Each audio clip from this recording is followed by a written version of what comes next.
할머니, 그 한약 절대 드시면 안 돼요. 핸드폰 너머로 들려오는 손녀의 절규가 고급스러운 강남 아파트 거실에 메아리 쳤다. 하지만 이미 늦었다. 85세 박영자 할머니는 방금 전 며느리가 정성껏 끓여준 한약 한 사발을 거의 다 마신 상태였다.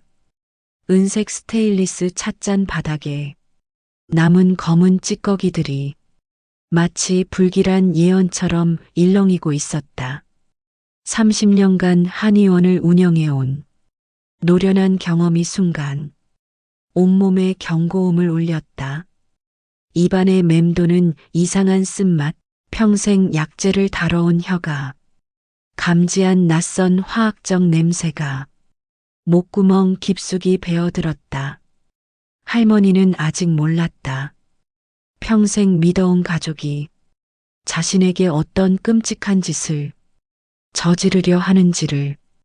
이 이야기가 여러분이 마음에 깊이 다가간다면 구독과 좋아요로 응원해 주세요. 더 많은 실화 기반 이야기를 전해드릴 수 있도록 여러분의 작은 관심이 큰 힘이 됩니다. 그럼 이제 3일 전부터 시작된 이 끔찍한 계획의 전말을 함께 살펴보겠습니다. 서울 강남구 대치동이 30평 아파트 15층 박영자 할머니는 어김없이 새벽 4시 30분에 눈을 떴다. 60년간 한의원을 운영하며 몸에 밴 습관이었다. 은퇴한 지 5년이 지났지만 여전히 몸은 현역 시절이 리듬을 정확히 기억하고 있었다.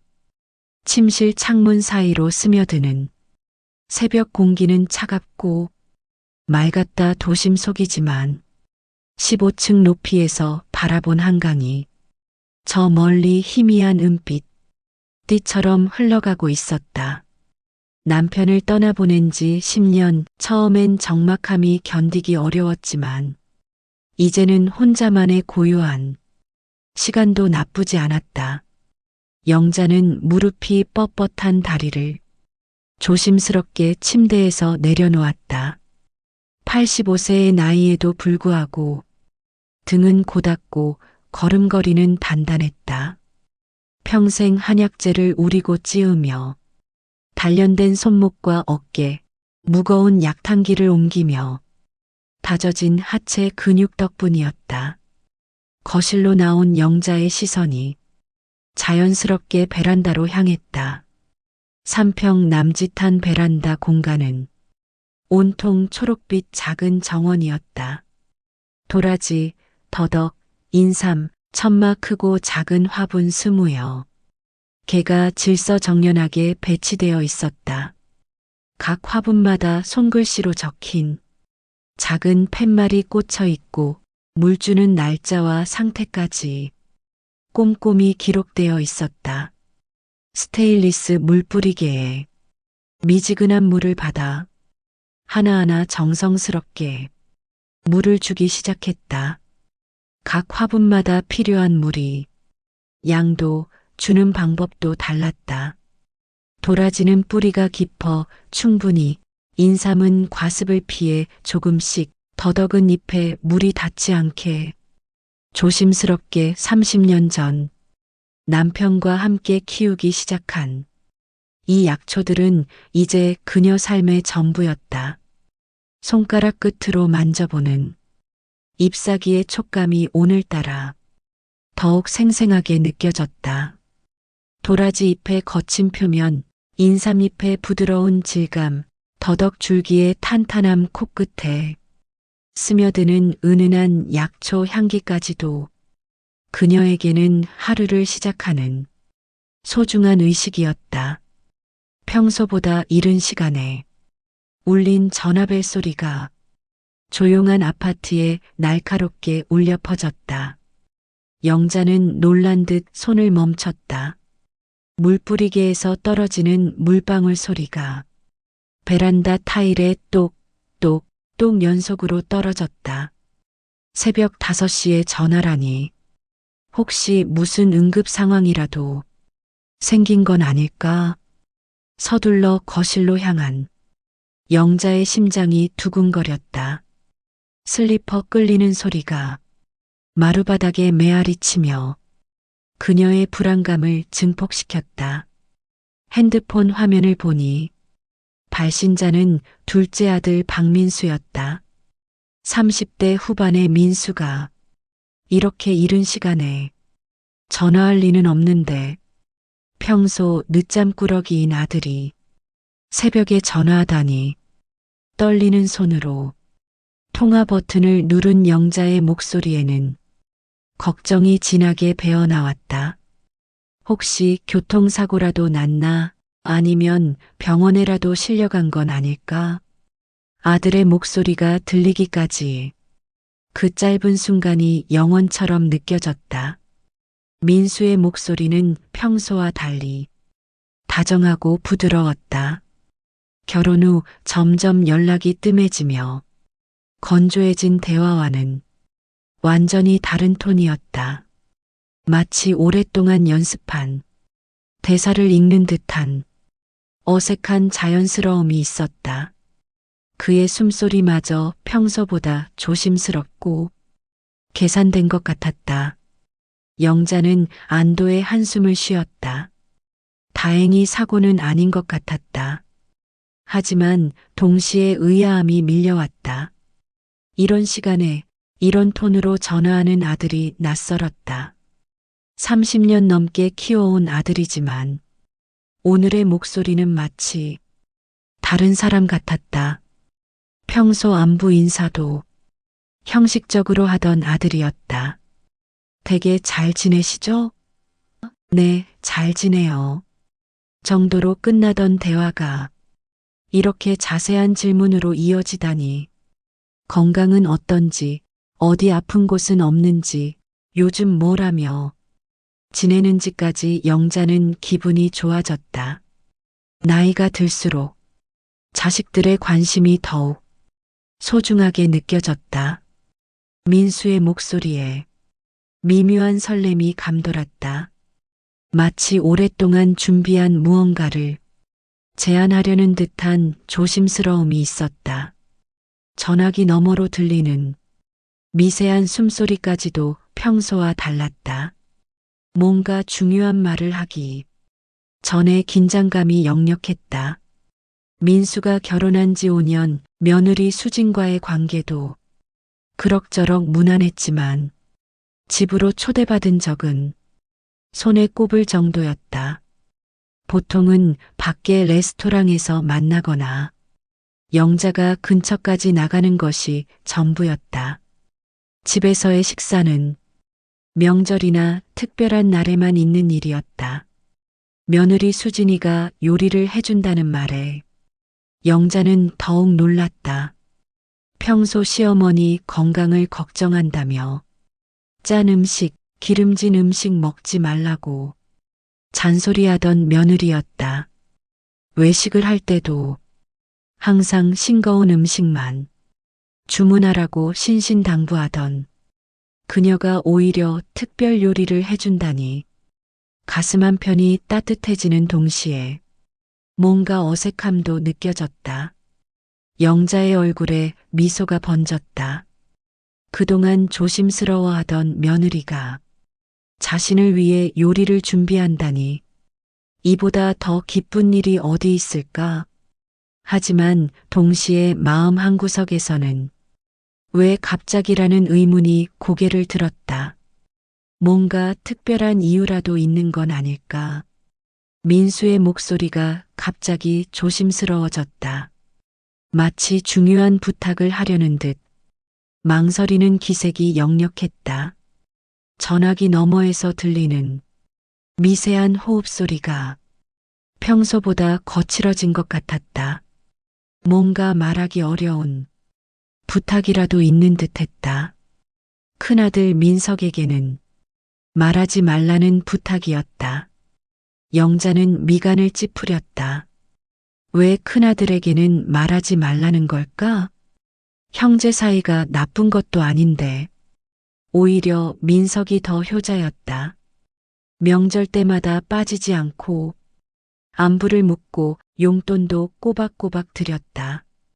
회사 일로 바쁜 와중에도 어머니를 챙기는 마음이 남달랐다.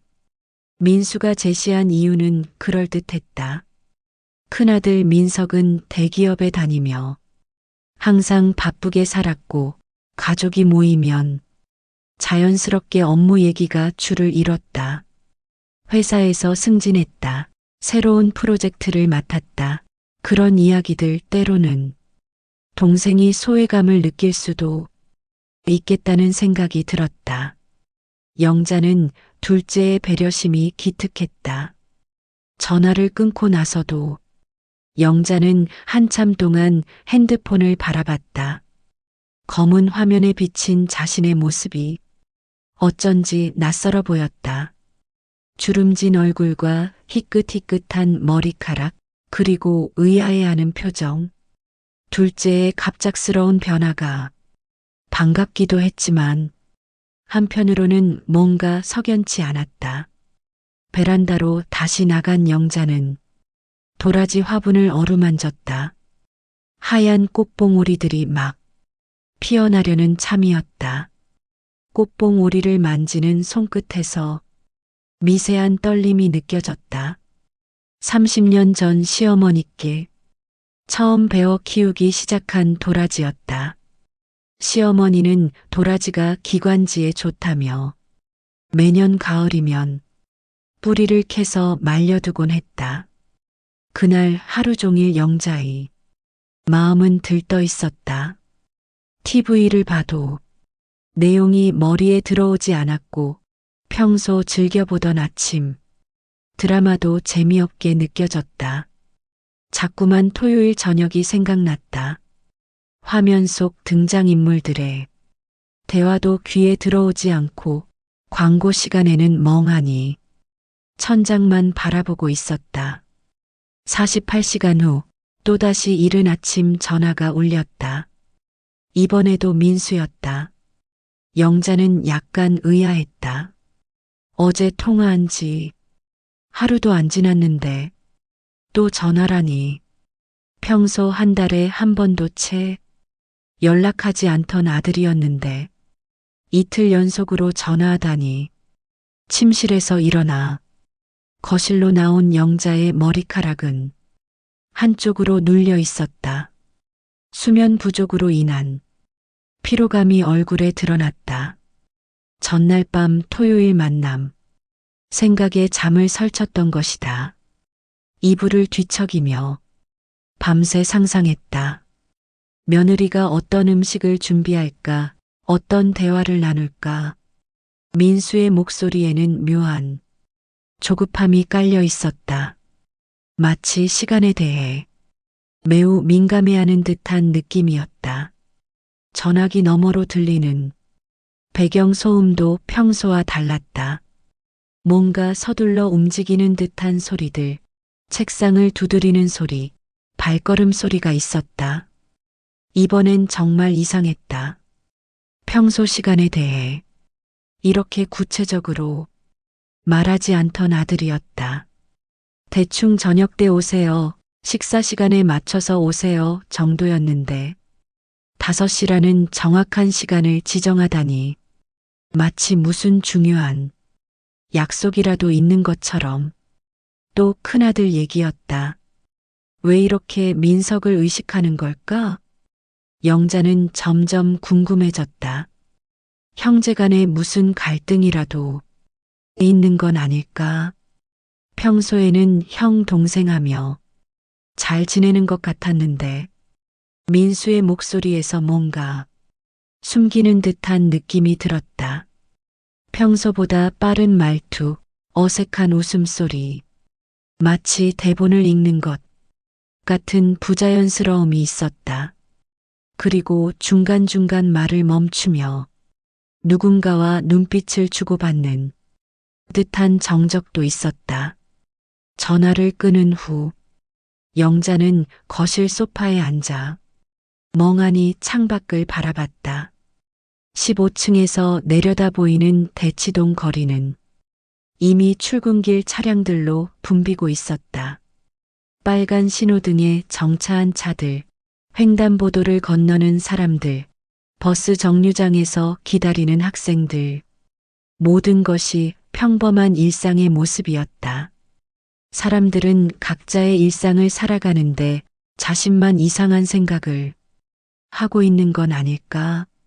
하지만 가슴 한편에서 계속 울리는 경고음을 무시하기는 어려웠다. 30년간 환자들을 진료하며 기른 직감이 뭔가 평범하지 않다고 속삭이고 있었다. 목요일 오후 3시, 영자는 근처 대형마트에 장을 보러 나갔다. 엘리베이터에서 내려 아파트 지하 주차장을 지나며 걸을 때마다 하이힐 소리가 콘크리트 바닥에 메아리 쳤다. 85세의 나이에도 불구하고 그녀의 걸음걸이는 아직 탄탄했다. 평생 약재를 나르고 환자들을 돌보며 단련된 체력 덕분이었다. 아들 집에 갈 때 빈손으로 갈 수는 없으니 뭔가 선물을 사가려고 했다. 요즘 딸기가 제철이라 싱싱한 딸기 한 박스를 골랐다. 마트의 형광등 불빛 아래에서 빨갛게 익은 딸기들이 보석처럼 반짝였다. 하나하나 살펴보며 상처 없고 단단한 것들만 골라냈다. 과일 코너에서 딸기를 하나하나 살펴보며 고르고 있는데 뒤에서 누군가 말을 걸었다. 익숙한 목소리였다. 돌아보니 같은 아파트 12층에 사는 이웃 김미숙이었다. 60대 중반의 미숙은 영자보다 20살 어렸지만 오랫동안 이웃으로 지내며 서로를 언니, 동생하며 지냈다. 늘 단정한 차림의 미숙이 오늘따라 표정이 어두워 보였다. 평소 밝고 활기찬 모습과는 달리 뭔가 걱정스러운 기색이 역력했다. 쇼핑 카트를 끌고 있는 손에도 힘이 없어 보였다. 영자가 무슨 소리인지 알 수 없다는 표정을 짓자 미숙의 표정에서 뭔가 말하고 싶어하는 기색이 역력했다. 주변을 둘러보더니 좀 더 가까이 다가왔다. 마치 중요한 비밀을 털어놓으려는 사람처럼 영자의 미간에 주름이 깊어졌다. 갑자기 부동산 얘기는 왜 나오는 걸까? 손에 들고 있던 딸기 박스가 갑자기 무거워지는 것 같았다. 마트의 시끄러운 소음들이 갑자기 멀게 들리기 시작했다. 영자의 가슴이 서늘해졌다.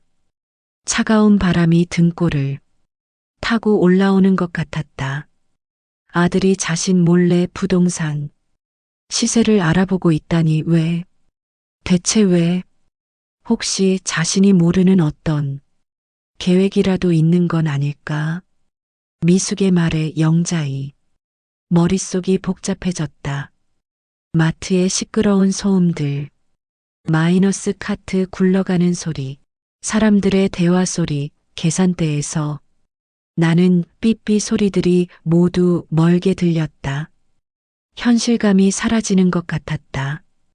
둘째가 자신 몰래 부동산 처분에 관심을 보이다니 혹시 경제적으로 어려운 일이라도 있는 건 아닐까?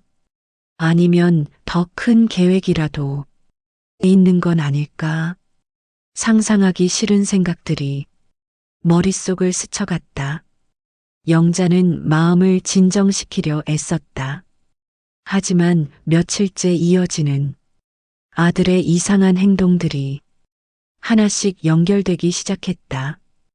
갑작스러운 관심, 집으로의 초대, 큰아들을 의식하는 태도, 그리고 이제 부동산 처분 얘기까지 모든 것이 우연이라고 하기에는 너무 많은 일치점들이 있었다.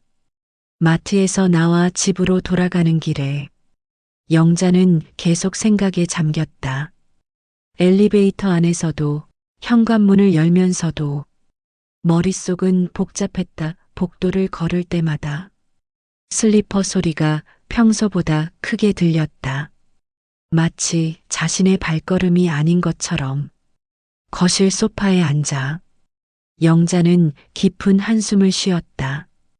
딸기 박스를 테이블 위에 올려놓고 바라보니 아까 그렇게 예뻐 보이던 딸기들이 시들어 보였다. 선명했던 빨간색도 탁해 보이고 향기도 느껴지지 않았다. 혹시 자신이 너무 예민하게 반응하는 건 아닐까? 아들이 어머니 걱정을 하는 게 뭐가 이상한가. 큰 아파트에 혼자 사는 것을 걱정할 수도 있는 일이고 시세를 알아보는 것도 어머니를 위한 마음일 수도 있지 않을까. 하지만 가슴 깊은 곳에서 울리는 불안감은 쉽게 사라지지 않았다. 30년간 환자들의 미묘한 변화를 관찰해온 경험이 지금도 경고음을 울리고 있었다. 눈빛의 미세한 변화, 목소리의 떨림, 행동의 부자연스러움을 놓치지 않던 그 예리한 관찰력이 말이다. 그날 밤 9시 영자는 결국 민수에게 직접 전화를 걸기로 했다.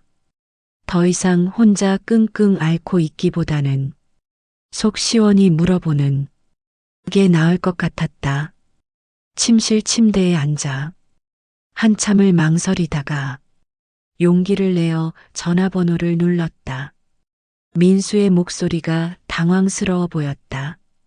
평소 어머니가 먼저 전화하는 일은 거의 없었거든. 전화기 너머로 TV 소리가 들리다가 갑자기 꺼지는 소리가 났다. 뭔가 급하게 준비하는 듯한 소리도 들렸다. 잠시 정적이 흘렀다. 전화기 너머에서 민수가 뭔가 망설이는 것 같았다. 숨소리가 평소보다 거칠어진 것 같았고 뭔가 긴장한 듯한 기색이 느껴졌다. 마치 예상하지 못한 질문을 받은 사람처럼 다시 정적이 흘렀다. 이번엔 더 길었다. 전화기 너머로 누군가 다른 사람이 말하는 소리가 희미하게 들렸다. 여자 목소리 같았는데 며느리 수진인 것 같았다. 뭔가 조용히 대화를 나누는 듯했다. 민수의 목소리에는 미묘한 떨림이 있었다. 뭔가 숨기고 있다는 느낌이 강했다. 평소 솔직하고 단순했던 아들의 목소리가 아니었다. 마치 미리 준비한 대답을 하는 것 같았다. 전화를 끊고 나서도 영자는 불안감을 떨칠 수 없었다. 30년간 한의원을 운영하며 사람들의 표정과 목소리로 건강 상태를 파악해온 경험이 지금도 경고음을 울리고 있었다. 환자가 거짓말을 할 때의 그 미묘한 변화들을 너무나 잘 알고 있었기 때문이다. 침실로 들어간 영자는 침대맡 서랍을 열었다. 그 안에는 두툼한 통장과 각종 서류들이 정리되어 있었다. 평생을 모은 재산 목록이었다. 부동산 등기부등본, 주식계좌, 예금 통장들이 가지런히 정리되어 있었다. 대치동 아파트 시세만 12억. 그 외에도 주식과 예금을 합치면 총 20억 정도의 재산이 있었다. 두 아들은 이 사실을 모르고 있었다. 자식들이 돈 때문에 싸울까봐 일부러 숨겨왔던 것이다. 평소 검소하게 살며 마치 연금만으로 생활하는 것처럼 행동해왔다. 영자의 머릿속에 불길한 생각이 스쳤다 하지만 곧 고개를 저었다. 설마 자식이 그런 생각을 할 리는 없다. 너무 나쁘게 생각하는 건 아닐까 하지만 마음 깊숙한 곳에서 올라오는 불안감을 완전히 무시할 수는 없었다. 그날 밤 영자는 쉽게 잠들 수 없었다. 창밖으로 보이는 한강의 야경이 평소보다 어둡게 느껴졌다. 네온 사인들이 물에 반사되어 일렁이는 모습이 마치 불안한 마음을 그대로 보여주는 것 같았다. 시계를 보니 자정이 넘어가고 있었지만 잠은 오지 않았다. 토요일 만남을 하루 앞둔 금요일 저녁 7시 마지막 전화가 왔다. 영자는 거실에서 저녁 뉴스를 보고 있었는데 핸드폰이 울리자 마음이 또다시 두근거렸다. 며칠째 계속되는 이상한 전화들 때문에 이제는 전화벨 소리만 들어도 긴장이 되었다.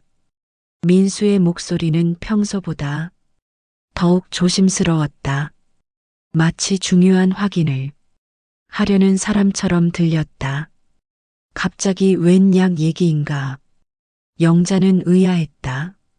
자신이 특별히 먹는 약이 없다는 것을 아들이 잘 알고 있을 텐데 평소 자신의 건강 상태를 잘 아는 아들이 왜 이런 말을 할까?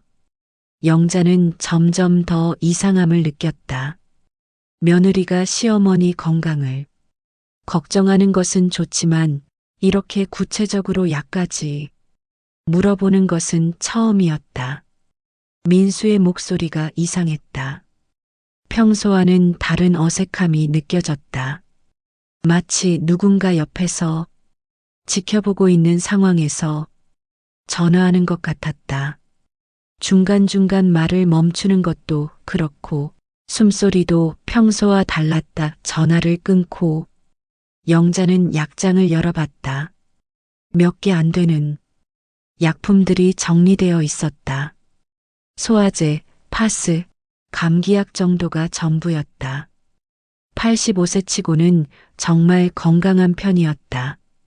평생 한약을 다루며 자연스럽게 몸을 관리해온 덕분이었다 하지만 왜 갑자기 약을 가져오라고 하는 걸까? 혹시 무슨 특별한 이유라도 있는 건 아닐까? 영자의 불안감은 점점 더 커져만 갔다. 그날 밤 영자는 내일 입고 갈 옷을 준비했다. 아들과 며느리가 정성껏 준비한다니 자신도 단정하게 차려 입고 가야겠다고 생각했다. 옷장에서 검은색 정장을 꺼내며 거울을 봤다. 85세의 나이에도 불구하고 등은 고닫고 얼굴에도 생기가 돌았다. 평생 건강하게 살아온 자신이 자랑스러웠다. 동년배들이 병원을 드나들 때도 자신은 약 한 알 먹지 않고 버텨왔다. 한의사로서의 지식과 경험이 몸소 증명된 셈이었다 하지만 거울 속 자신의 눈빛에서 미묘한 불안감이 읽혔다. 며칠째 계속되는 이상한 느낌을 완전히 떨쳐낼 수는 없었다. 손끝이 미세하게 떨리는 것을 보며 깊은 숨을 들이마셨다. 영자는 혼잣말을 중얼거리며 침대에 누웠다. 내일이면 모든 것이 명확해질 것이다. 아들의 진짜 마음을 알 수 있을 것이다. 혹시 자신이 너무 많은 늙은이가 된 건 아닐까? 창밖으로 보이는 도시에 불빛들이 하나둘 꺼져가고 있었다. 늦은 시간이었지만 영자의 마음은 쉽게 가라앉지 않았다. 30년간 환자들을 진료하며 기른 직감이 계속해서 경고음을 울리고 있었다. 하지만 영자는 아직 몰랐다. 내일 저녁 자신을 기다리고 있는 것이 따뜻한 가족의 정이 아니라는 것을, 그리고 평생 믿어온 가족이 자신에게 어떤 끔찍한 계획을 세워놓았는지를, 이 모든 이상한 행동들이 단순한 우연이 아니라 치밀하게 계획된 무언가의 시작이라는 것을 토요일 오후의 햇살이 대치동 아파트 거실을 따뜻하게 비추고 있었다. 영자는 평소보다 정성스럽게 몸단장을 마쳤다. 검은색 정장에 진주 목걸이, 그리고 민수가 몇 년 전 선물해준 가죽 핸드백까지 거울을 보니 85세라는 나이가 믿기지 않을 만큼 단정해 보였다 하지만 거울 속 자신의 눈빛에서 미묘한 불안감이 읽혔다. 며칠째 계속되는 이상한 느낌을 완전히 떨쳐낼 수는 없었다. 손끝이 미세하게 떨리는 것을 느끼며 영자는 깊은 숨을 들이마셨다. 가슴 깊숙한 곳에서 올라오는 불안감이 온몸에 퍼져나가고 있었다. 손에는 어제 산 딸기 한 박스를 들고 있었다. 빨갛게 익은 딸기들이 투명한 플라스틱 용기 안에서 보석처럼 빛나고 있었다. 며느리가 좋아할 것 같아 특별히 비싼 것으로 골랐던 딸기였다.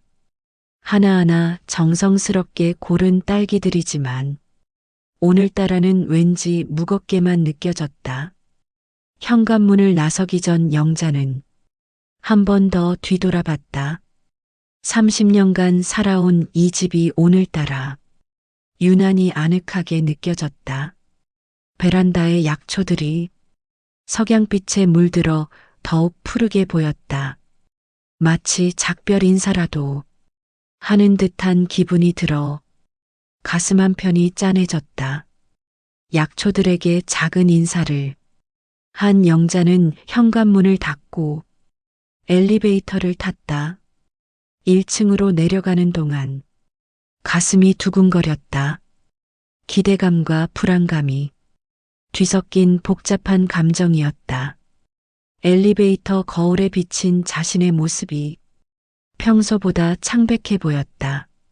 아파트 앞에서 택시를 잡아 탔다. 기사는 50대 중반의 인상 좋은 남성이었다. 라디오에서는 저녁 뉴스가 나오고 있었고 차창 밖으로는 퇴근길, 사람들의 모습이 지나갔다. 모든 것이 평범한 일상의 풍경이었지만 영자에게는 모든 것이 낯설게 느껴졌다. 택시 창밖으로 보이는 한강의 풍경이 평소와는 다르게 느껴졌다. 석양에 물든 강물이 마치 불길한 예감을 담고 있는 것 같았다. 다리 위를 지나는 차들의 불빛이 물에 반사되어 일렁이는 모습이 영자의 불안한 마음과 닮아 있었다.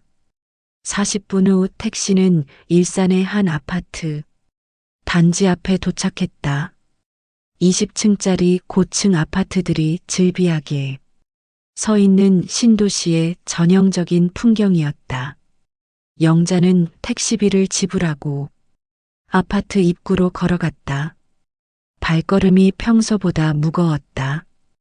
엘리베이터를 타고 14층으로 올라가는 동안 영자의 심장 박동이 점점 빨라졌다. 층수가 올라갈 때마다 가슴이 더욱 조여왔다. 복도를 걸어 민수네 집 앞에 도착했을 때 현관문 앞에서 잠시 머뭇거렸다. 뭔가 마지막 기회라는 생각이 들었다. 지금이라도 돌아갈 수 있었다. 핸드폰을 꺼내 갑자기 몸이 아프다고 하면 될 일이었다 하지만 곧 고개를 저었다. 아들이 정성껏 준비했는데 의심할 이유가 어디 있을까? 초인종을 누르자 곧바로 발소리가 들렸다. 빠른 걸음이었다. 마치 문 앞에서 기다리고 있었던 것처럼 즉각적인 반응이었다. 문이 열리는 소리와 함께 며느리 수진의 목소리가 들렸다. 문이 열리자 며느리 수진이 맞이했다. 30대 초반의 수진은 평소보다 화장을 진하게 한 것 같았다. 립스틱 색깔도 평소보다 진했고 아이섀도도 선명했다. 밝은 웃음을 짓고 있었지만 눈가가 미세하게 떨리는 게 보였다. 화장으로도 가리지 못한 긴장감이 역력했다. 수진의 목소리는 평소보다 한 톤 높았다. 마치 연기를 하는 것 같은 부자연스러움이 있었다. 그녀의 손도 미세하게 떨리고 있었고 웃음도 어색하게 길어졌다. 수진이 영자의 뒤를 힐끔 봤다. 마치 다른 사람이 따라오지 않았나 확인하는 듯한 시선이었다. 그 시선이 영자에게는 이상하게 느껴졌다. 왜 이렇게 주변을 살피는 걸까? 이상한 질문이었다. 당연히 혼자 올 텐데 왜 확인하는 걸까? 수진의 목소리에서 미묘한 안도감이 느껴졌다. 마치 혹시나 했던 걱정이 해소된 것 같은 톤이었다. 또 큰아들 얘기였다. 왜 이렇게 민석을 의식하는 걸까?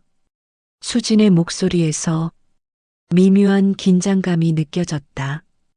평소 시원시원한 성격의 며느리치고는 너무 조심스러운 말투였다.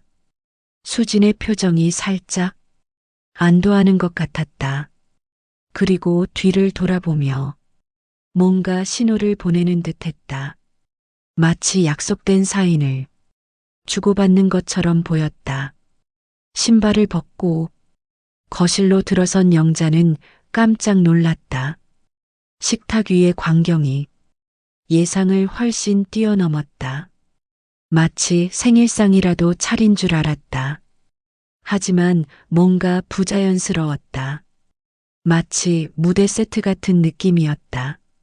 전복죽이 김이 모락모락 올라오고 있었고 그 옆에는 각종 나물과 잡채 그리고 영자가 좋아하는 도라지, 무침까지 빼곡히 놓여 있었다. 평소 며느리네 집에서 본 것 중 가장 화려한 상차림이었다 하지만 모든 음식이 마치 급하게 준비한 것처럼 보였다. 그때 안방에서 민수가 나왔다. 평소보다 말끔한 차림이었고 얼굴에는 밝은 웃음을 띠고 있었지만 어딘지 어색해 보였다. 눈과 주변이 평소보다 빨갛게 충혈되어 있었고 손끝이 미세하게 떨리고 있었다. 마치 잠을 제대로 못 잔 사람 같았다. 민수의 목소리에는 어색한 밝음이 있었다. 마치 연기를 하는 것 같았다. 평소 자연스럽던 아들의 모습과는 전혀 달랐다. 그의 웃음도 억지스러워 보였고 시선도 계속 다른 곳으로 향했다. 수진이 부엌에서 앞치마를 벗으며 나왔다. 앞치마에는 음식물이 여기저기 묻어 있었고 그녀의 이마에는 땀방울이 맺혀 있었다. 마치 급하게 요리를 한 것 같은 모습이었다. 수진이 베란다 쪽을 가리키며 말했다. 그리고 민수와 잠깐 눈빛을 교환했다. 뭔가 신호를 보내는 것 같았다. 두 사람 사이에 미리 약속된 무언가가 있는 것 같았다. 영자가 베란다로 향하는 동안 수진이 민수에게 작은 고개짓을 했다. 민수가 재빨리 부엌으로 향하는 것이 영자의 눈에 띄었다. 마치 뭔가 준비할 일이라도 있는 것처럼 서둘러 움직였다. 베란다에는 정말로 여러 화초들이 놓여 있었다. 도라지, 다육식물들이 깔끔하게 정리되어 있었다. 하지만 영자의 예리한 눈에는 이 화초들이 최근에 급하게 구입한 것처럼 보였다. 화분과 흙이 너무 새 것 같았고 식물들도 아직 뿌리를 제대로 내리지 못한 것 같았다. 식물들의 잎사귀를 자세히 보니 아직 새 환경에 적응하지 못한 듯 시들어 보이는 부분들이 있었다. 흙도 겉으로만 뿌려놓은 것 같아 깊이가 얕았다. 이런 것들은 30년간 약초를 키워온 영자의 눈을 속일 수 없었다. 수진의 목소리가 약간 떨렸다. 거짓말을 하고 있다는 것이 목소리에서 드러났다. 평소 자신 있게 말하던 며느리의 모습과는 전혀 달랐다. 영자가 베란다에서 돌아올 때 민수가 재빨리 부엌에서 나와 자리에 앉았다.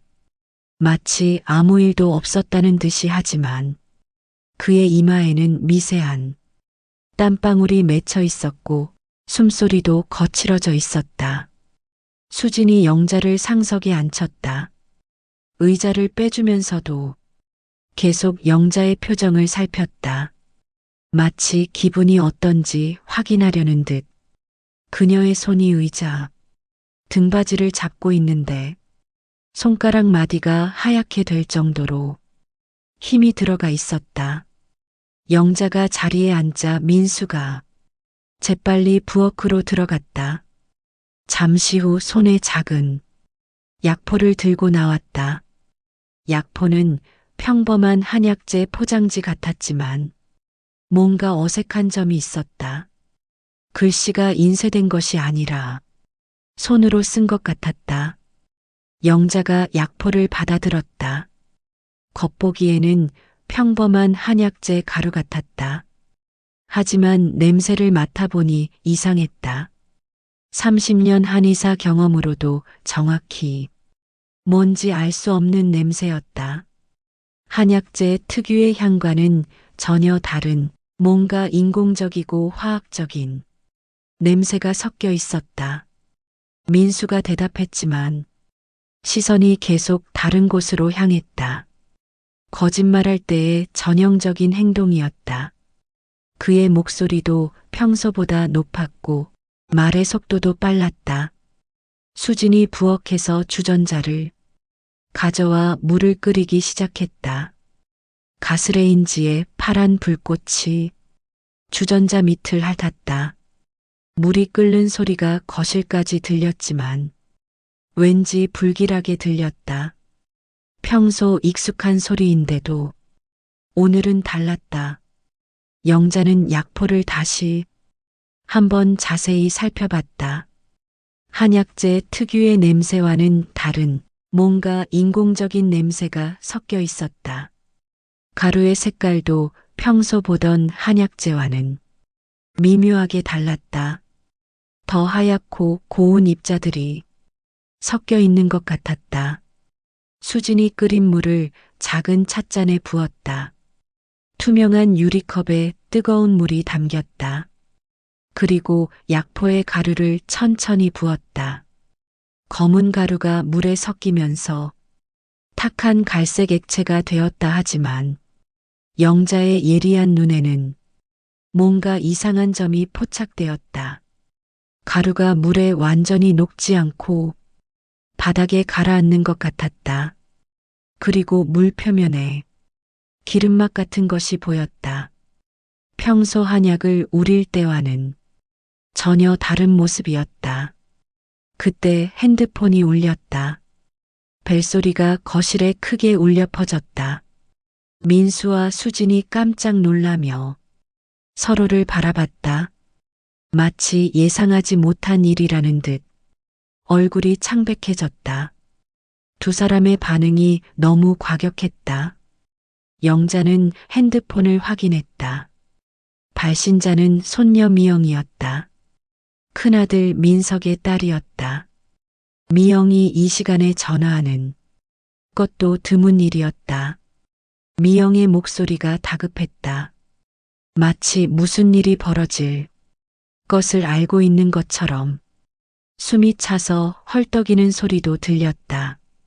미영의 절규에 가까운 목소리였다. 그 순간 영자는 모든 것을 깨달았다. 며느리와 아들이 자신에게 무슨 짓을 하려는지를 온몸에 소름이 돋았고 손이 떨리기 시작했다. 영자가 더듬거리며 물었다. 아직 한약을 마시지 않았는데도 온몸에 힘이 빠지는 느낌이었다. 충격으로 인해 다리에 힘이 들어가지 않았다. 전화기 너머로 미영의 급한 발걸음, 소리와 자동차 엔진 소리가 들렸다. 사이렌 소리도 희미하게 들려왔다. 민수와 수지는 이제 더 이상 숨기려 하지 않았다. 그들의 표정에는 당황과 분노가 뒤섞여 있었다. 계획이 틀어졌다는 것을 깨달은 것이다. 수진의 얼굴에서는 가면이 벗겨진 듯 차가운 표정이 드러났다. 수진의 목소리가 차가워졌다. 더 이상 다정한 며느리의 모습이 아니었다. 눈빛이 완전히 변해 있었다. 마치 다른 사람이 된 것 같았다. 영자가 힘없이 물었다.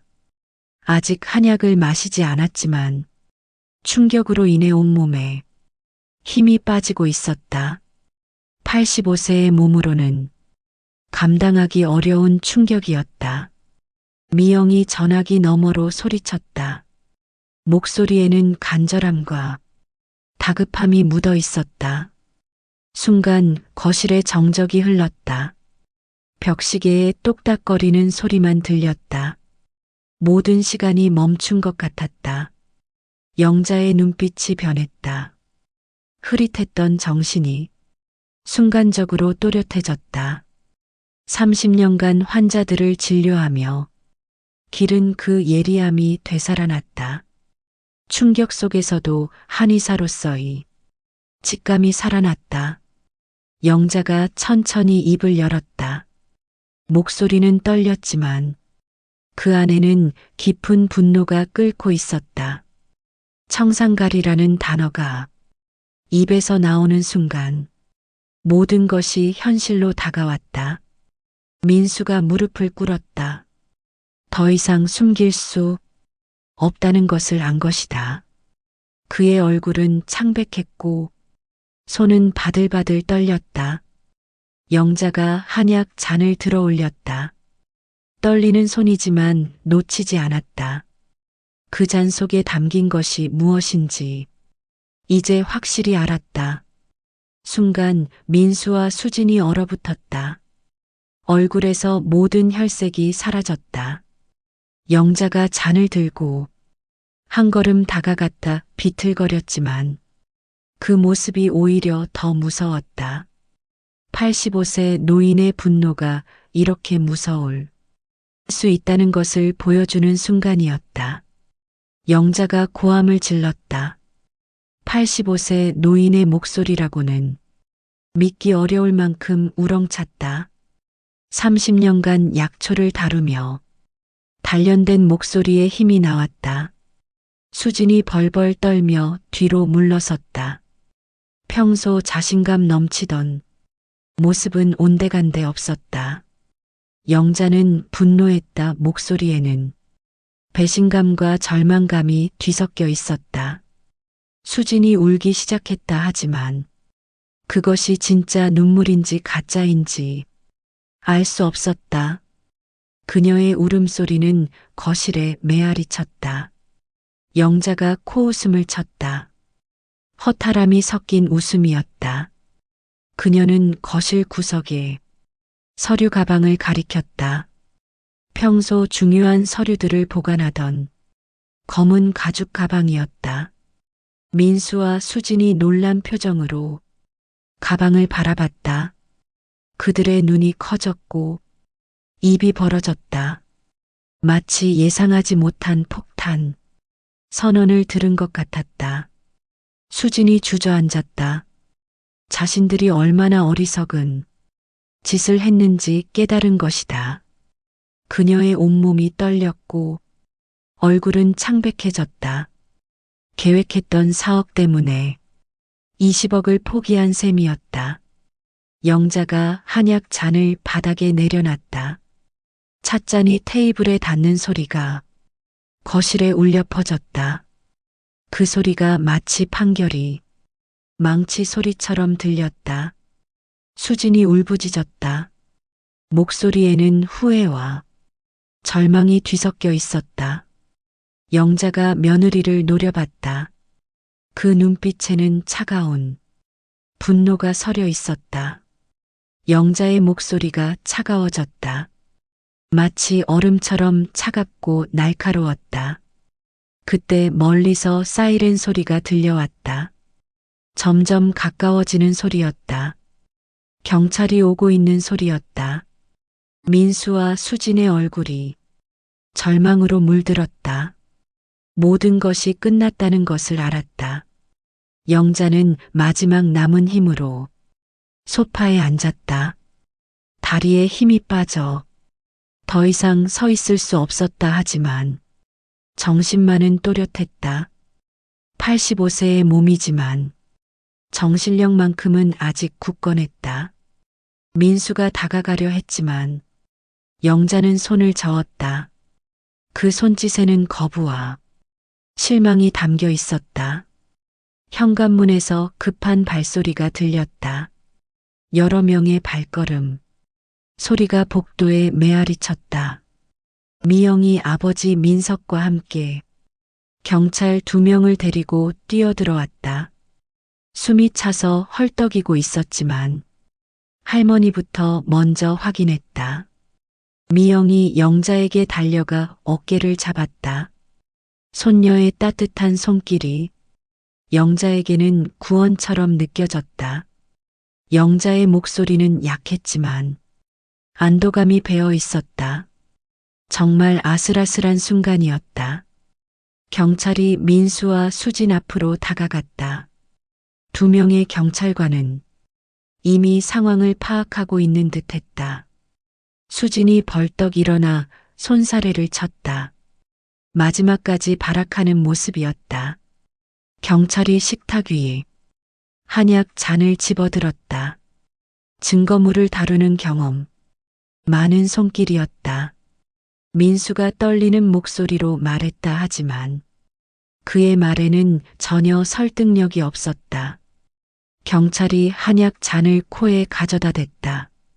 그리고 이상한 표정을 지었다. 명백히 일반적인 한약과는 다른 냄새였다. 다른 경찰이 미영에게 물었다.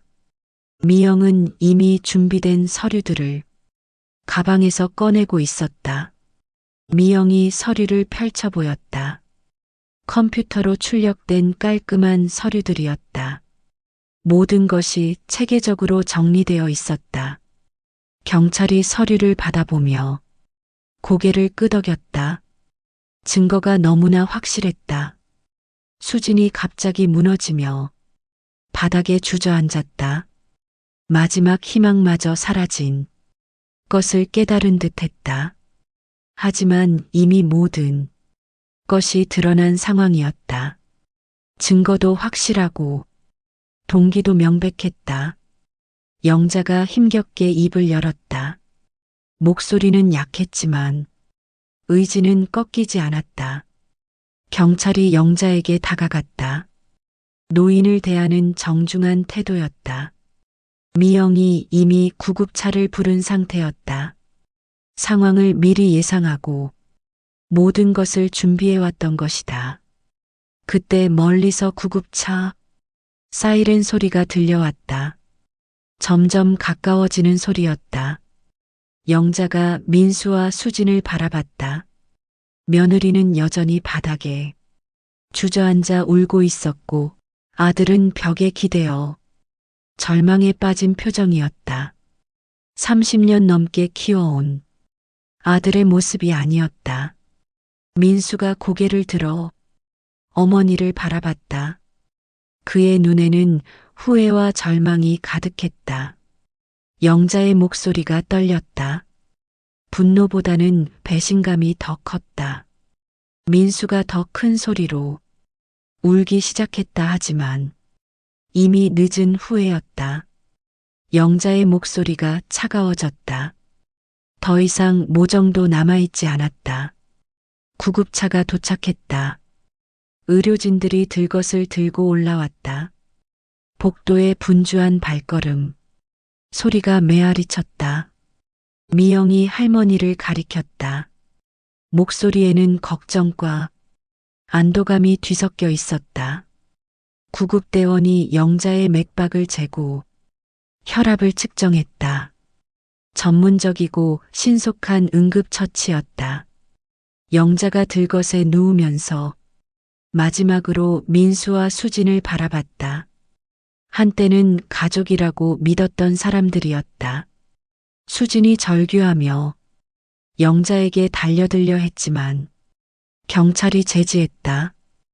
그녀의 울음소리가 아파트 전체에 울려 퍼졌다 하지만 영자는 더 이상 그들을 보지 않았다. 눈을 감고 들것에 누워 있을 뿐이었다.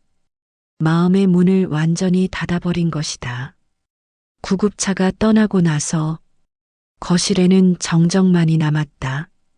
식탁 위에 화려했던 음식들이 이제는 차갑게 식어가고 있었다. 모든 것이 헛된 연극이었다는 것을 보여주듯 경찰이 민수와 수진에게 수갑을 채웠다. 차가운 금속 소리가 거실에 울려 퍼졌다. 수진이 마지막으로 소리쳤다. 마지막까지 변명을 늘어놓는 모습이었다 하지만 아무도 그녀의 말을 듣지 않았다. 민석이 동생을 바라보며 고개를 저었다. 실망과 분노가 뒤섞인 표정이었다 하지만 민수는 대답하지 않았다. 그저 고개를 숙인 채 경찰차로 향할 뿐이었다. 모든 것이 끝났다는 것을 받아들인 듯했다. 서울대학교 병원 응급실에 차가운 형광등 불빛이 영자의 주름진 얼굴을 하얗게 비추고 있었다. 의료진들이 분주하게 오가며 각종 검사를 진행하는 소리가 복도에 메아리 쳤다. 휠체어 바퀴가 굴러가는 소리, 의료 장비의 삐삐 소리, 간호사들의 발걸음, 소리가 끊임없이 들려왔다. 링거 바늘이 팔에 꽂힌 채로 누워있는 영자의 모습은 평소의 건장함과는 거리가 멀었다. 85세의 나이에 감당하기 어려운 충격이었다 하지만 그녀의 눈빛만은 여전히 살아있었다. 오히려 충격적인 진실을 마주한 후 더욱 맑아진 것 같았다. 미영이 병상 옆 플라스틱 의자에 앉아 할머니의 거친 손을 양손으로 감싸쥐고 있었다. 20대 중반의 미영의 손은 차갑게 식어 있었고 얼굴에는 안도감과 분노 그리고 믿을 수 없다는 표정이 뒤섞여 있었다. 눈가가 빨갛게 부어 있는 것으로 보아 많이 울었던 것 같았다. 몇 시간 전만 해도 평범한 토요일 저녁이었는데 이제 모든 것이 바뀌어 버렸다. 가족의 의미, 신뢰의 가치, 혈육의 정 마이너스 모든 것이 한순간에 무너져 내렸다. 영자는 천장을 바라보며 지난 며칠간의 일들을 되짚어보고 있었다. 민수의 갑작스러운 관심, 매일같이 걸려오던 전화들, 그리고 오늘의 과도한 대접까지 모든 것이 치밀하게 계획된 것이었구나 하는 생각에 가슴 한편이 무너져 내리는 것 같았다. 30년간 한의원을 운영하며 수많은 사람들을 치료해왔지만 가장 가까운 사람에게서 받은 배신만큼 아픈 것은 없었다. 미영의 목소리가 떨렸다. 그동안 쌓인 피로와 충격이 한꺼번에 몰려오는 것 같았다. 만약 조금만 늦었다면, 만약 의심하지 않았다면 어떻게 되었을까 하는 생각에 온몸이 떨렸다.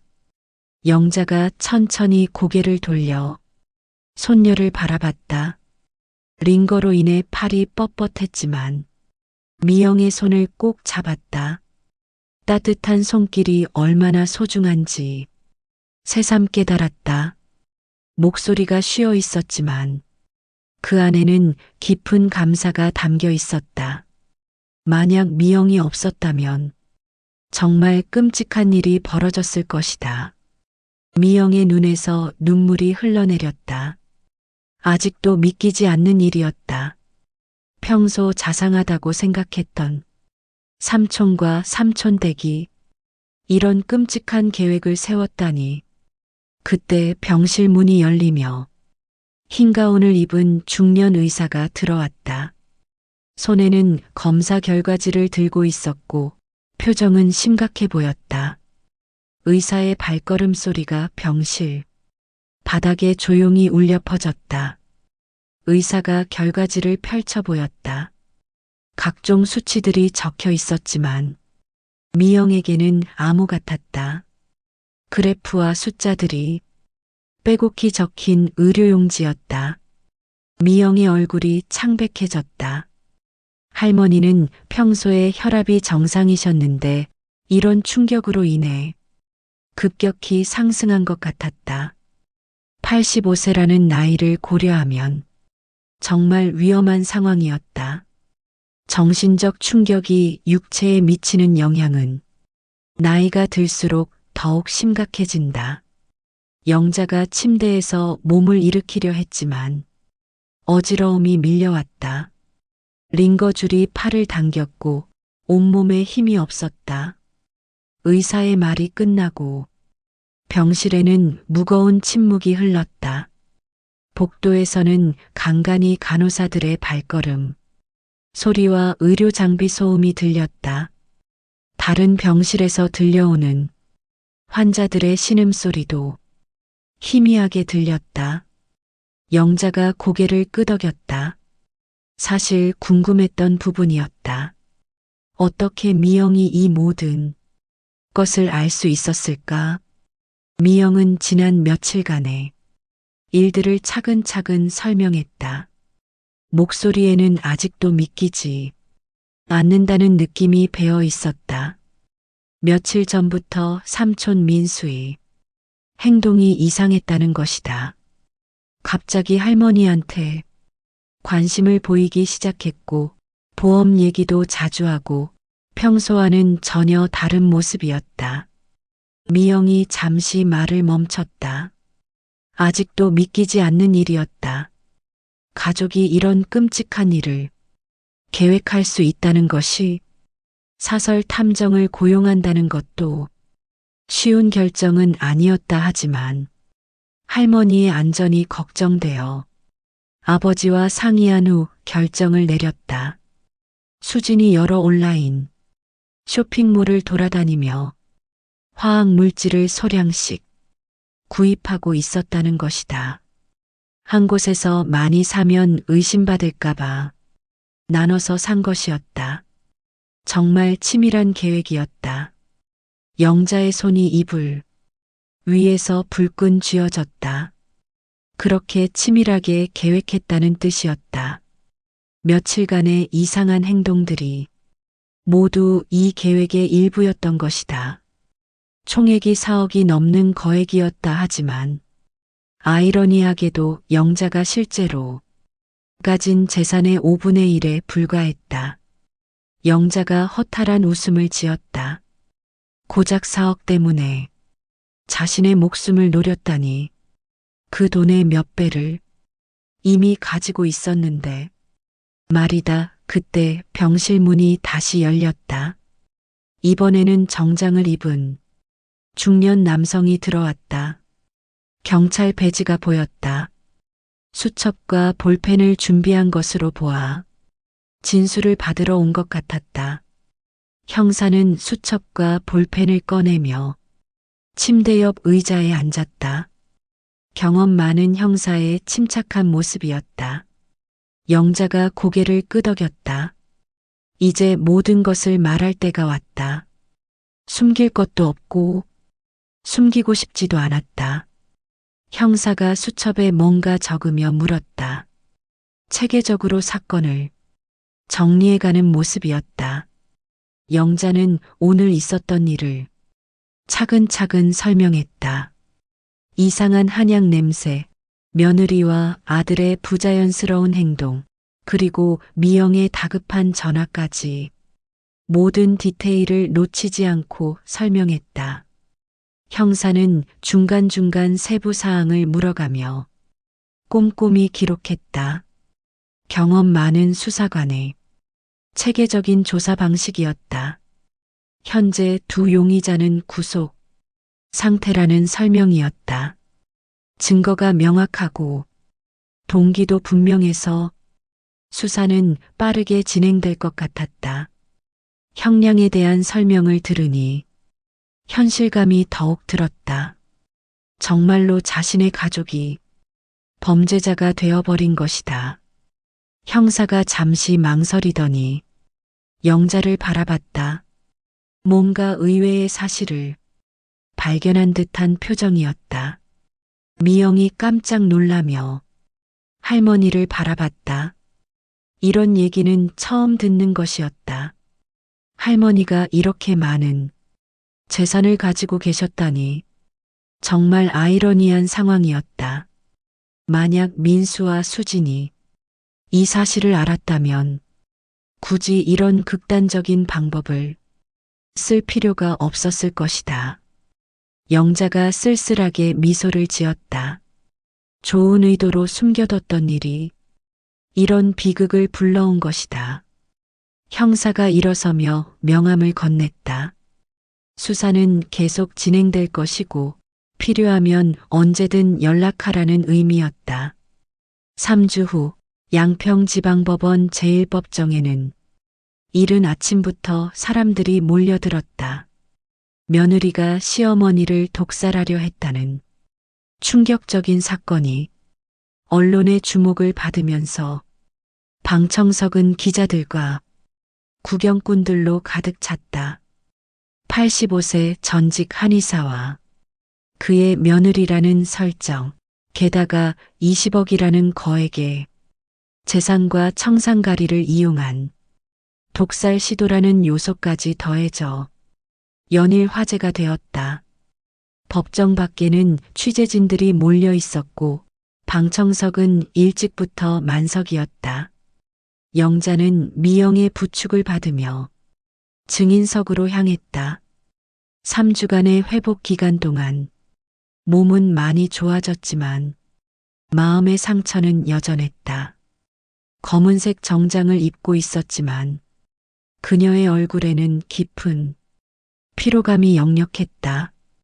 40년간 믿어온 며느리와 법정에서 마주해야 한다는 현실이 아직도 믿기지 않았다. 법정의 엄숙한 분위기가 상황의 심각성을 더욱 부각시켰다. 피고석에 앉은 수지는 수척해진 모습이었다. 3주간의 구치소 생활이 그녀를 완전히 바꿔놓았다.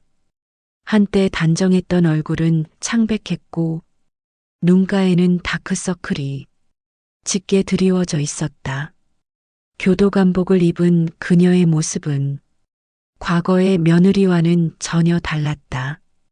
그녀는 영자가 들어오는 모습을 보자마자 눈물을 쏟기 시작했다 하지만 영자는 며느리를 쳐다보지도 않았다. 이미 마음의 문을 완전히 닫아버린 상태였다. 재판장이 망치를 두드리며 개정을 선언했다.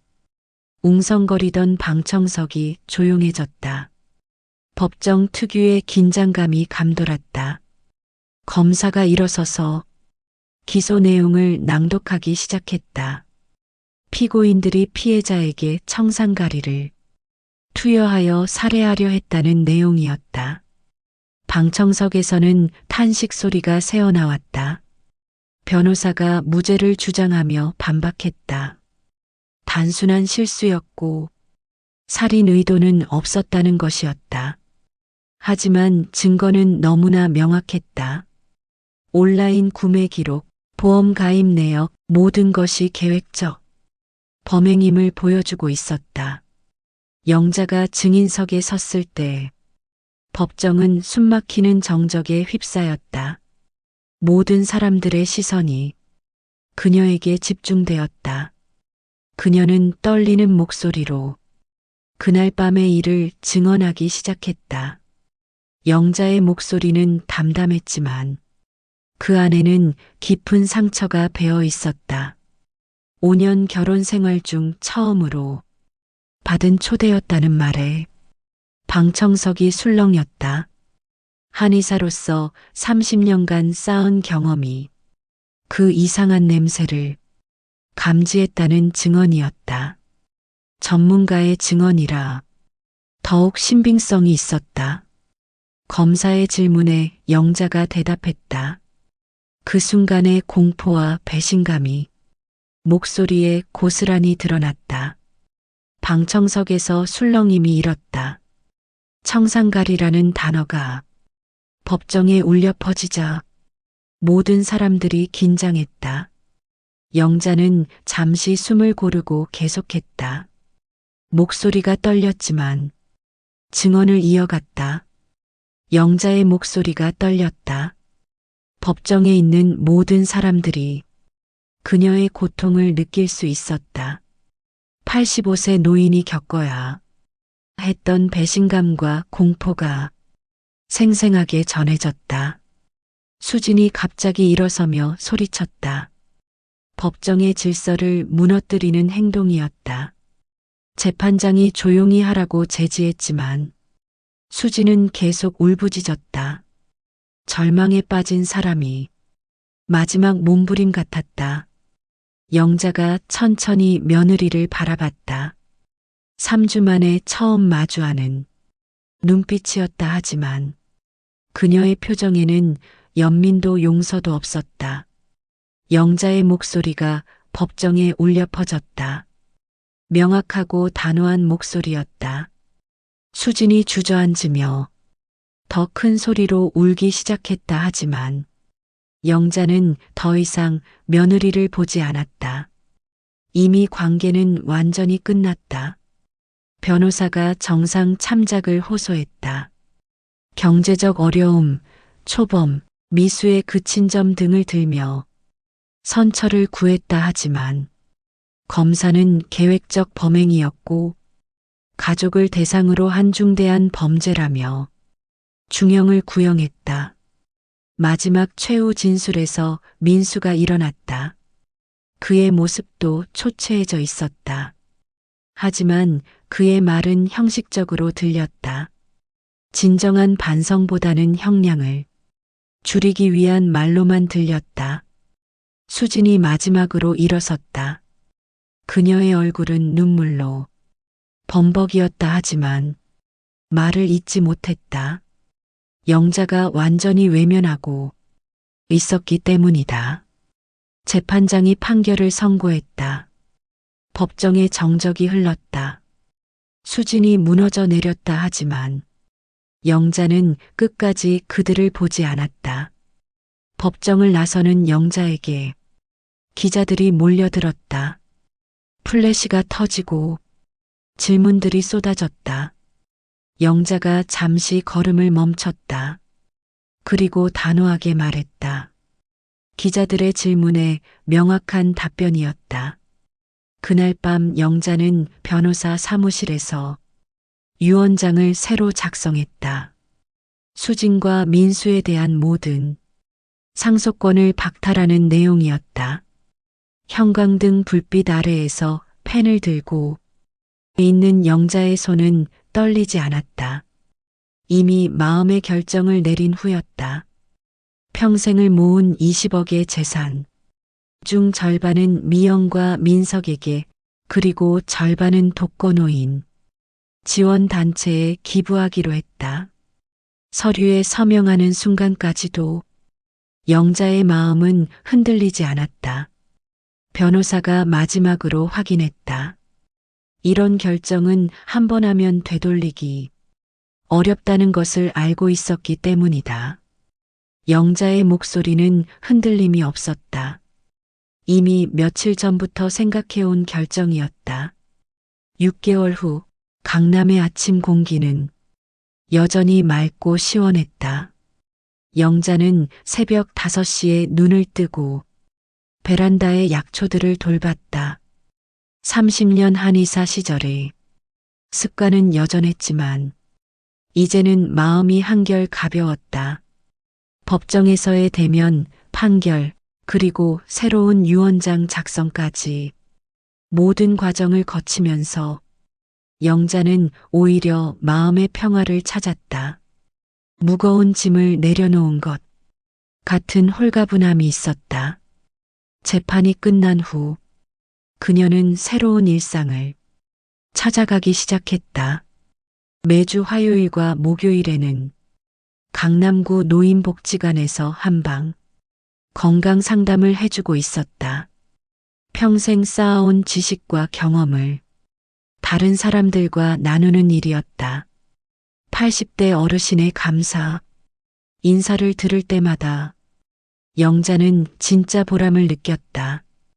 평생 사람들을 치료해온 한의사로서 이제는 다른 방식으로 사람들을 돕고 있다는 생각에 뿌듯했다.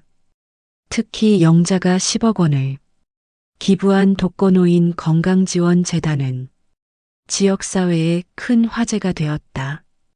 강남구청장이 직접 감사패를 전달했고 지역 신문에도 크게 보도되었다 하지만 영자는 조용히 봉사활동만 계속했다.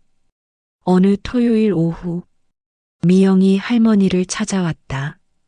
요즘은 매주 한 번씩 얼굴을 보러 왔다. 할머니가 혼자 지내는 것이 걱정되기도 했고 무엇보다 할머니와 더 많은 시간을 보내고 싶었다. 영자는 요즘 베란다에서 직접 기른 약초로 한방차를 우려서 복지관 어르신들에게 나눠드리고 있었다. 한때 아내가 했던 일을 이제 자신이 하고 있는 셈이었다. 미영이 진심으로 말했다. 몇 달 전까지만 해도 할머니는 깊은 상처에 시달렸는데 이제는 완전히 다른 사람 같았다. 영자가 창밖을 바라보며 말했다. 저녁 노을이 아파트들 사이로 붉게 물들고 있었다. 평화로운 일상의 모습이었다. 미영이 조심스럽게 물었다. 수진과 민수는 현재 교도소에서 복역 중이었다. 가끔 면회 신청이 들어오기도 했지만 영자는 모두 거절했다. 영자가 잠시 침묵했다. 거짓말하자면 아예 생각이 안 나는 것은 아니었다 하지만 이제는 미움보다는 연민이 앞섰다. 영자의 목소리는 단호했지만 예전처럼 차갑지는 않았다. 시간이 많은 것을 치유해 준 것 같았다. 그때 현관문에서 벨소리가 들렸다. 복지관 직원이 찾아온 것이었다. 영자가 기부한 의료 장비 덕분에 더 많은 어르신들을 도울 수 있게 되었다며 감사 인사를 하러 온 것이었다. 젊은 직원이 밝게 웃으며 말했다. 영자의 기부가 실제로 많은 사람들에게 도움이 되고 있다는 보고였다. 영자도 덩달아 기뻐했다. 자신의 돈이 진짜 필요한 곳에 쓰이고 있다는 것만으로도 충분했다. 직원이 돌아간 후 할머니와 손녀는 거실에 앉아 차를 마셨다. 가을 저녁의 고요함이 집안을 감쌌다. 평범하지만 소중한 일상의 순간이었다. 영자의 얼굴에는 진짜 평화로운 미소가 떠 있었다. 6개월 전의 아픔을 딛고 일어선 모습이었다. 그날 밤 영자는 오랜만에 깊게 잠들었다. 꿈에서는 돌아가신 남편이 나타났다. 오랜만에 보는 평안한 꿈이었다. 남편이 따뜻하게 웃으며 말했다. 꿈속에서도 영자는 행복했다. 영자는 꿈속에서도 미소를 지었다. 정말 오랜만에 평안한 꿈이었다. 다음 날 아침 영자는 평소보다 일찍 일어나 복지관으로 향했다. 오늘은 특별히 어르신들과 함께 김장을 담그는 날이었다. 계절이 바뀌고 있다는 것을 실감하는 순간이었다. 어르신들이 반갑게 맞아주셨다. 이제 영자는 이곳에 없어서는 안 될 존재가 되었다. 복지관의 분위기도 그녀가 오면 한결 밝아졌다. 김장을 담그면서 어르신들과 옛날 이야기를 나누는 영자의 모습은 정말 행복해 보였다. 한때 가장 가까운 사람들에게서 받은 상처가 있었지만 이제는 그보다 더 따뜻한 사랑을 나누고 있었다. 한 어르신이 영자의 손을 꼭 잡으며 말씀하셨다. 진심이 담긴 감사의 말씀이었다. 영자가 진심으로 대답했다. 정말로 이 일을 통해 새로운 삶의 의미를 찾았다. 오후에는 복지관 강당에서 건강 강좌를 진행했다. 30년간 쌓은 한의학 지식을 어르신들과 나누는 시간이었다. 영자의 목소리는 힘이 있었다. 사람들을 돕는다는 보람이 그녀에게 새로운 에너지를 주고 있었다. 강좌가 끝난 후 한 어르신이 다가왔다. 영자의 이야기를 신문에서 봤다며 용기를 얻었다고 했다. 영자가 잠시 멈췄다가 미소를 지었다. 힘든 경험이 오히려 더 깊은 깨달음을 준 것 같았다. 영자는 복지관을 둘러봤다. 여기 계신 어르신들, 직원들, 자원봉사자들이야말로 자신의 진짜 가족이라는 생각이 들었다. 집으로 돌아가는 길에 영자는 하늘을 올려다봤다. 별이 유난히 밝게 빛나고 있었다. 남편이 하늘에서 지켜보고 있는 것 같았다. 혼잣말을 하며 집으로 향했다. 마음이 평안했다. 그날 밤 휴대폰에 문자가 왔다. 복지관에서 보낸 것이었다. 영자의 봉사활동에 대한 감사 메시지였다. 영자는 문자를 읽으며 미소를 지었다. 50명의 어르신들이 도움을 받았다니 이보다 더 기쁜 일이 어디 있을까? 침대에 누워 영자는 오늘 하루를 되돌아봤다. 아침에 베란다에서 약초를 돌보는 것부터 저녁 복지관에서의 봉사활동까지 모든 순간이 의미 있었다. 6개월 전만 해도 상상할 수 없었던 일이었다. 가장 믿었던 사람들에게 배신당한 후 이렇게 평화로운 마음을 찾을 수 있을 줄이야. 핸드폰을 보니 미영에게서 온 메시지가 있었다. 짧지만 따뜻한 메시지였다. 영자는 답장을 보냈다. 간단하지만 진심이 담긴 답장이었다. 창밖으로 보이는 도시에 야경이 반짝이고 있었다. 수많은 불빛들이 각자의 이야기를 담고 있는 것 같았다. 어디선가는 행복한 가족들이 저녁을 함께하고 있을 것이고 어디선가는 외로운 노인들이 혼자 밤을 지새우고 있을 것이다. 영자는 후자를 위해 자신이 무엇을 할 수 있을지 생각해 봤다. 내일부터는 독거노인 가정, 방문 서비스에도 참여해 볼까?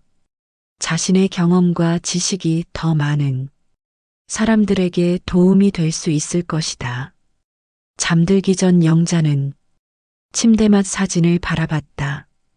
남편과 함께 찍은 오래된 사진이었다.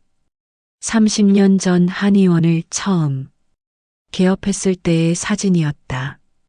영자는 사진 속 남편을 바라보며 미소를 지었다. 평생의 동반자가 지켜보고 있다는 생각에 마음이 따뜻해졌다. 여러분, 오늘 이야기는 어떠셨나요? 영자 할머니의 이야기를 통해 우리는 중요한 교훈을 얻을 수 있습니다. 때로는 가장 가까운 사람에게서 상처를 받을 수도 있습니다. 하지만 그것이 인생의 끝은 아닙니다. 진짜 가족은 혈연 관계가 아니라 서로를 진심으로 아끼고 돌보는 마음에서 시작됩니다. 그리고 우리가 겪는 모든 시련은 더 강하고 지혜로운 사람으로 만들어줄 수 있습니다. 영자 할머니처럼 상처를 딛고 일어나 다른 사람들을 돕는 삶을 살 때 우리는 진정한 행복과 의미를 찾을 수 있습니다.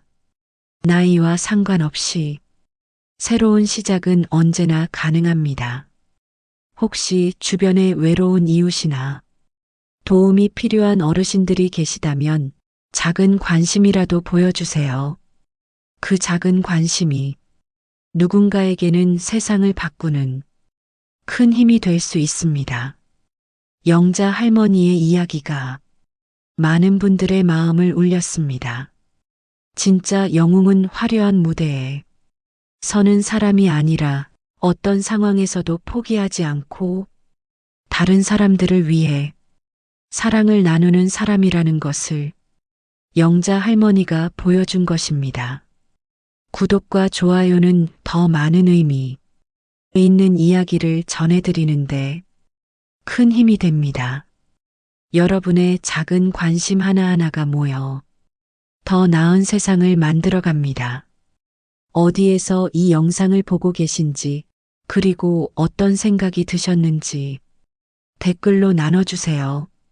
항상 건강하시고 행복하세요. 그리고 기억하세요. 나이와 상관없이 어떤 상황에서도 새로운 시작은 언제나 가능합니다.